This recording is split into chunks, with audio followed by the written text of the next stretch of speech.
time to be here. I wanted to take this moment to kind of give you an update on the work that I've been doing for the past 6 months as I've been getting around the state, talking about the budget that I introduced 176 days ago, and yes, I am counting. I've been working day and night to get a deal so that we could make a meaningful investment to fix our roads and to improve our public education. These are problems that are decades in the making, and they're a result of past leaders kicking the can down the road and using school aid fund dollars to fill in gaps in the budget. I've been committed to, since the day that I took office and introduced this budget, to making sure that we don't do that anymore, that we make the change this year in this budget. And I am not going to sign a budget that does not include a real fix. My hope is that the Republican legislature, who's had this budget for 6 months, is going to get serious about putting a viable alternative on the table, that they're going to come to the table ready to negotiate a real solution now so that we can avoid a government shutdown. Nobody's going to do this for us. We've got to get it done together so we can build a state where families and businesses can thrive. I've been hard at work this entire time traveling this great state to listen to people, to understand what a failing infrastructure and a crumbling foundation means to our families and how it's impacting them. 176 days, 6 months since I introduced this budget. I've talked to people from Detroit to Jackson to Marquette to Sault Ste. Marie and everywhere in between. I've been on the roads. I've done over 70 town halls, roundtables, budget presentations, and bridge visits. I've met people from all over the state who need Republicans to start doing their jobs and come to the table ready to find solutions. This process has been hard and it's been seriously frustrating, but every day I'm on the road, every single day that I'm talking to, whether it's teachers or families or someone who's been sidelined by the terrible state of our roads, I'm reminded what's at stake and what this is all about. I'm going to give you a few examples of that. I stopped in Ferrysburg, Michigan, 3,000 people on the west side of this state. We were there because we had to close a bridge. We're closing a bridge every other week in the state of Michigan right now. We had to close a bridge that was rated in serious condition and needed to be closed to all vehicular traffic. While we were there highlighting that this bridge had to be closed because we didn't have the resources to actually fix it, an ambulance was taking the detour, a 3-mile detour to get to someone whose life was on the line, possibly. Fire engines were taking that same detour. This is a bridge that the 2 school districts locally traverse 300 times a day. Is now closed. In Dearborn, I spoke to a man about an incident that happened at the Ford Rouge plant, that Miller Bridge that was highlighted on the front page of the Detroit Free Press. One of the main transformers in that plant failed. So they had to have a supplier ship them a new one to Detroit. The new transformer made it to the stockyard at Wyoming and Michigan Avenue in Dearborn and needed to be driven 1 mile to the plant. But the only way to get there was to get over that Miller Road bridge. But the weight of the transformer was too heavy for the bridge to bear. So instead of making the 1 mile drive, they had to bring a special rail car, take it part way, put it on a barge, and get it to the plant.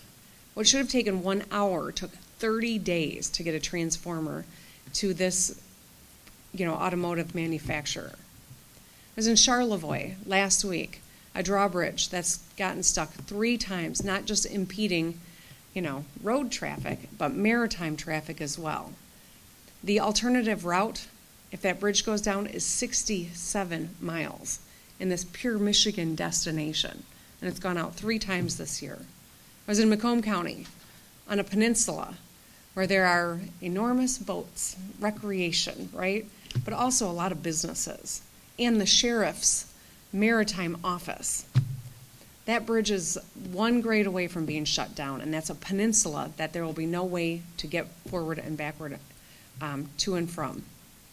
And just this month, I heard from a woman named Jennifer, whose daughter qualified to enroll in the Great Start Readiness Program, but could have been bumped off the list because her school couldn't close enrollment until the budget passed. So as her backup plan, she held a spot for her daughter at the only preschool in her area, which charges $800 a month. Her income is low enough that her daughter qualifies for the GSRP, but she had to figure out how to come up with $800 a month to ensure that her child was able to attend preschool. She told us that she was going to have to take a loan out to pay for it. And I know she's not alone because I hear the superintendents, the teachers, the frustrated parents who know that school is starting or has started and they still don't have a budget and they're 58 days into their school year. They don't know how much they're going to be able to spend per pupil. They don't know what they'll be able to pay their educators. And they won't know until we get a real comprehensive budget passed and signed. Our municipalities and local leaders are also living in uncertainty. The budget I put on the table includes a 3% increase in revenue sharing, money that would be helpful for police and fire to keep communities safe. But again, they don't know what they're working with because the legislature took an extended summer break instead of staying here and getting a budget done. It won't happen. We won't get this done until the Republicans get serious, stop playing games, and come to the table ready to fix the problem. These are the stories, and just a handful of them, that I've heard over the last 6 months that keep me motivated and focused on why I'm working day and night to get this done. Our state is full of people like Jennifer, who would do anything to get her child a great education. The state is full of businesses who are threatened by our crumbling infrastructure and lack of talent. And we are all paying a price for the status quo here in Michigan. So I reject any false ideas that we can continue to do what we're doing and thrive and meet people's needs. We've seen Republicans say that the funding we have now will get us on track to fix our roads, offering up plans that shift money from education of our kids to the roads, and not even enough to actually fix the damn roads. It's unacceptable. I refuse to accept the status quo, and I refuse to kick the can down the road as we've seen 25 years of leaders do in this town. The people of Michigan elected me because they trusted me to solve the problems they face every day. When I started my campaign in January of 2017, I never anticipated I'd be known as the Fix the Damn Roads lady. But as I got into all 83 counties, I quickly learned that was the number one issue that Michiganders expect and want their governor to focus on. Nearly every day I've met someone like Bridget Bonds who inspired a lot of the conversation around fixing the damn roads. A woman who was devastated when her car was sidelined on her way to visit her child and had to come up with hundreds of dollars to fix her car and had time missed from her son who was in the Detroit Children's Hospital. When I was sworn in January 1st, Michigan had the worst roads in the country. I did not create this problem. It's decades in the making. But I am committed to fixing it. And that's why when I introduced the budget in March, we raised the revenue it was going to need to fix the problem. And at the same time, preserve and ensure that we can invest in our kids' education. I put together a budget so that the legislature could pull one lever and fix a number of problems that we are confronting as a state. $2.5 billion for roads and infrastructure ends the shell game our leaders have played by stealing money from our kids' schools to shore up budget shortfalls. It's a smart, balanced budget, which is why it's garnered support from business, labor, and education leaders. Organizations from the Detroit Chamber to the business leaders of Michigan to the MEA to the AFT have commended us for offering bold solutions that actually fix the problems we're confronting. Because they know that when we make these investments, they're investments in our communities and in our families and in our economy. These organizations have faith that together we can build a state where everyone can get ahead. And they're not the only ones. After I heard Jennifer's story about her daughter and the potential $800 cost to her education, I posted about it on Twitter.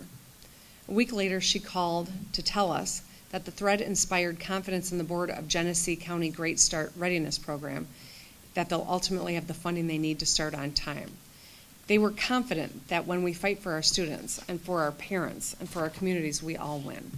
Now Jennifer can send her daughter to preschool without stressing how she'll pay for it. But we have to deliver, not just for her child, but for all the children of Michigan. When we rebuild our roads, improve public education, and clean up our drinking water, we can show the world that Michigan is the place where everyone can thrive. We can attract business and talent and get every child on the path to success. We can solidify our state as the leader in mobility, where we build and drive cars of the future on roads that are built to last and that can communicate. But we got to start now. There is no time to waste. If we keep kicking the can down the road, like Republicans have suggested, the problems are only going to get worse. Bridges like the one in Ferrysburg that emergency vehicles and school buses rely on every day will fail, shut down, or even collapse, which is the worst nightmare. Businesses like Ford will have to waste hundreds of thousands of dollars working around our crumbling bridges to transport their goods and necessary equipment. Moms like Bridget will shell out hundreds of dollars, if not thousands, just to take care of her family and to get ahead. We're working night and day. I have been here. I have not left because this is critical for us to get it done. I'm at the table and I'm ready to negotiate, and I am working to make sure we have a deal and avoid a shutdown. But it's time for the Republican-led legislature to get serious, to get back to work, to stop screwing around, and to get it done. With that, I'd like to open it up for questions. Governor, is the number still 2.5 billion? Is that the drop dead number? Is that new revenue the linchpin for you to sign a budget? $2.5 billion is what it costs. That's what it's going to cost to fix the problem. That's what I introduced in my budget because I know that the public is tired of politicians that lie to them or pretend that the problems aren't real when they're feeling it every day in terms of the bills they're confronting by fixing their cars to keep them on the roads. $2.5 billion is what study after study has said. It is really the number. And I know that if we don't make a meaningful change in the trajectory right now, that it will be $3.5 billion in just 3 years. And so the cost continues to go up, but most importantly, the danger continues to increase. I saw a picture on Twitter where someone put a toilet in a pothole. I mean, a new visual about how crappy our roads are, I suppose. But the fact of the matter is, we have to have a real solution. This pretending that money's in a budget that they couldn't find the last 8 years of complete Republican control, but now is supposedly there is phony. I'm not buying it. The public doesn't buy it. We have to get this right, and we have to get it right now. And it's time for them to offer up something that is a legitimate alternative. Saying no is not leadership. Coming up with an alternative, publicly talking about it, and saying this is how we can meet the needs of the people of the state, that's what leadership looks like, and that's what we haven't seen yet.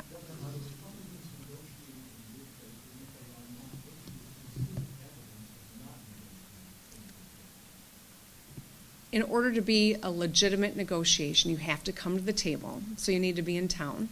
And two, you've got to have a serious alternative. No one questions whether or not we have a road problem in Michigan.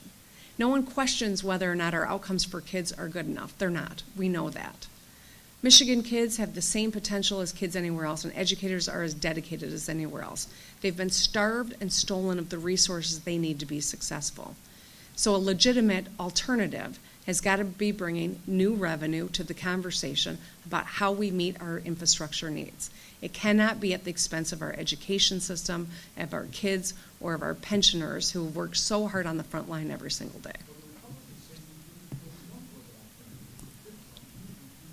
Have they told you what they are, Tim? Have you asked them what their plan is? Have you seen a plan? I'm asking you, have you? Has the public seen a Republican plan?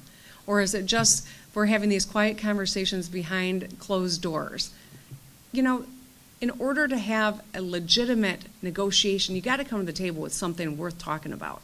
I'm not wedded to every aspect of the plan I put on the table, although I'm confident it's the best plan because no one's been able to put an alternative out there.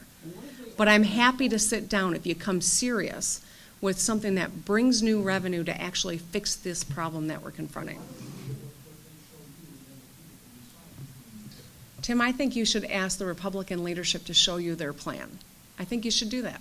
Governor, how many people, when you even travel around the state, how many people have actually said they were anxious to pay 45 cents a gallon on gas? Well, no one's ever said thank you for raising revenue to fix a problem, but they've been grateful when the problem's fixed. I'll tell you this, I wasn't quite sure what the reception would be as I've traveled the state. But you know, after I've gone through the budget decisions that we make, people appreciate that it's an honest solution at a problem we all know exists. Business has embraced it. Business groups that haven't always been allies of mine over my political career have embraced it because they know we've got to fix this problem. It's costing us lost opportunity. It's costing businesses bottom lines. It's costing our ability and undermining our ability to say we are the home of mobility now and into the future. There's a huge cost that comes with this, in addition to what the average motorist is paying. I've seen motorists come out and say, you know what, I'm not crazy about paying it, but I want this fixed. And I trust that you're going to do it and the money's going to go where it needs to be. And that's what this is all about. Actually fixing the problem, respecting the public well enough to know they deserve to know the extent of the problem and what a real solution looks like. People understand, and they're skeptical of any politician who says you can have everything and pay for nothing. We know what we get. We get nothing. Worse yet, we get problems shifted onto us in our households and have to make decisions whether or not to take care of our family or to pay to get our car back on the road. I don't want to pay a gas tax either, but I also don't want a chunk of concrete to come flying through my daughter's windshield or see her sidelined in distress. I don't want to keep paying to fix the cars, a couple of windshields in a year alone, and new wheels. We had a flat in the Upper Peninsula, a chunk of concrete in the middle of the road. This is a real problem for us as a state. It's harming our ability to compete, and it's increasing costs on the average person in this state. Governor, you follow up on Rick's question. Your comments to Cranes yesterday, it sounded like you were saying 1.8 billion could work. Does that mean you're no longer insisting on 2.5 billion? We reached out and clarified with Chad Livengood. I think he's a fantastic reporter, but everyone, I think, can misunderstand from time to time. I think there was no real news in that article. The headline looked salacious, but the fact of the matter is, I have said from day one, this is the best plan. It's a $2.5 billion problem that we have. If someone has a better alternative, I'll sit down and talk to you. But if your alternative is let's take money from schools to fill a few more potholes, that's not a real plan. And so all I've communicated is if someone gets serious about bringing an alternative, a viable alternative to my desk, I'm going to engage with them. It's got to be 2.5 billion, or less than that is something you could. You get anywhere in the range, and we'll have a good conversation, and we can start, the negotiation process. Is a viable alternative a sales tax on services? So we've seen the legislature kick the can down the road. We've seen them relinquish responsibility and ask the taxpayers to do it themselves, the voters to do it themselves. I think it's too early to say if that is totally off the table or something worth having a conversation about. But all of these little snippets and rumors from around town are not a plan. And that's what I'm calling on the legislature to bring. Governor, how long are you willing to hold out and go to bat with Republicans given the amount of potential layoffs that could come from a government shutdown? Well, I'm working day and night to try to make sure we get a deal so that we can avoid a government shutdown. I've said during all those weeks, during June and July and August when they were not here in town, that it was going to be weeks like those vacation weeks to blame if we get into September and don't have a budget done.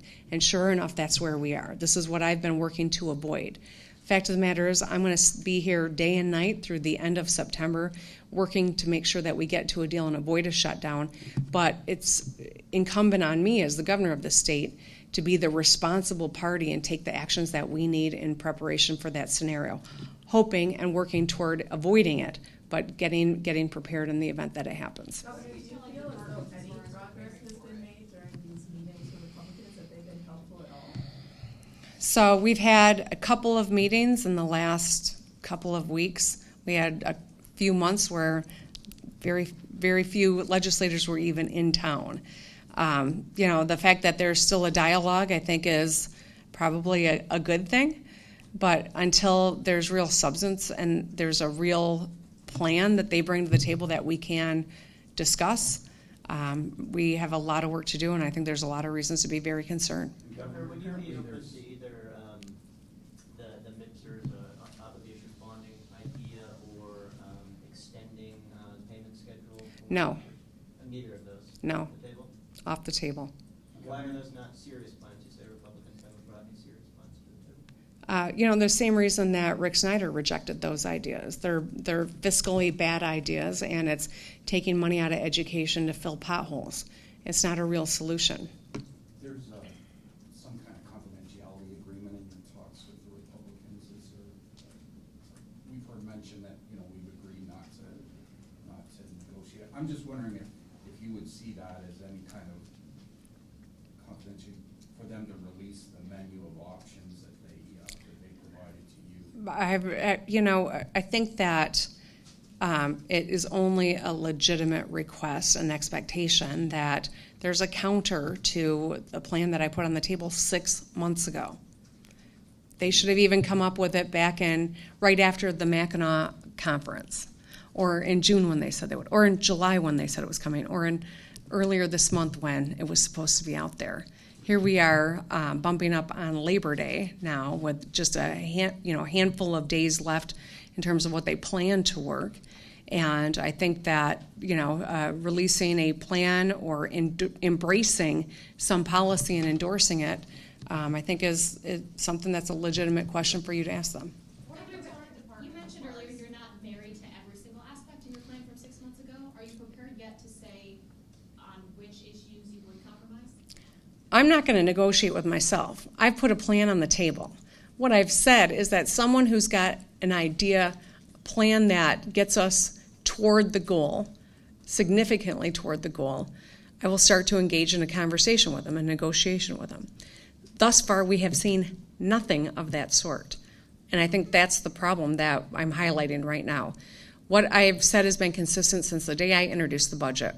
I challenge someone to come up with a better way to do this. A user fee that is constitutionally dedicated to fixing the problem so there can be no more shell games in the future, and actually commensurate to the problem that we're addressing so we can fix the problem.